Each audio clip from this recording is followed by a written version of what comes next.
বন্ধুরা, আজ আমি এক ভেজিটেবিল রোলের জন্য নিয়ে নিয়েছি কিছুটা আটা, পরিমাণ মতন লবণ এবং তাতে মিশিয়ে নিলাম কিছুটা জোয়ান এবং কালো জিরে দিয়ে সবগুলোকে একসাথে মিশিয়ে কিছুটা জল দিয়ে মেখে আমি একটা ডো তৈরি করে নিলাম এবং এই ডোটি তৈরি করে আমি রেখে দিলাম।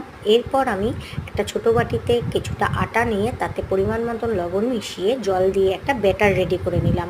ব্যাটারটা যাতে টেস্ট হয় তার জন্য আমি তার সাথে কিছুটা ম্যাগি মশলা অ্যাড করলাম। এই ব্যাটারটা রেডি হয়ে যাওয়ার পর আমি ওই রোলে যা পুর দেবো সেই পুরটি রেডি করে নিলাম। তার জন্য আমি নিয়ে নিয়েছি কিছুটা আলু গ্রেট করে, গাজর গ্রেট করে, ধনেপাতা কুচি, লঙ্কা কুচি এবং পেঁয়াজ কুচি। এইগুলোকে আমি কিছু পরিমাণ লবণ এবং অল্প পরিমাণ ম্যাগি মশলা দিয়ে ভালো করে মেখে এই মশলাগুলোকে মিশিয়ে নিলাম একসাথে।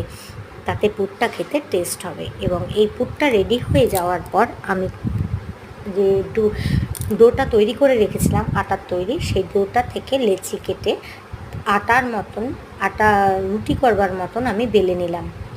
রুটি করার মতন বেলে নেওয়ার পর তাতে চামচ দিয়ে 1 চামচ টমেটো সস আমি ভালো করে অ্যাড করে নিলাম, যাতে খেতেও টেস্ট হয় এবং আমার ওই পুরটা যখন দেব ভালোভাবে বসে যায়। এরপর আমি পুরটা সসটা দিয়ে দেওয়ার পর পুরটা রেডি হয়ে যাওয়ার পর আমি রোলের মতন ভালোভাবে সেটাকে রেডি করে নেব এবং দুপাশটা আমি ভালো করে মুড়িয়ে নেব, যাতে পুরটা আমার বেরিয়ে না যায়। যেটা লাস্ট শেষ প্রান্ত সেইখানে আমি একটুখানি ব্যাটার দিয়ে প্রলেপ দিয়ে নেবো, যাতে আমার রোলগুলো খুলে না যায়। এইভাবে পরপর আমি সব রোলগুলো রেডি করে কড়াইতে জল বসিয়ে তাতে ভাপাতে দিয়ে দেবো। কিছুক্ষণ ভাপানোর পর আমি 10 মিনিট ভাপানোর পর আমি এটাকে নাবিয়ে নেব।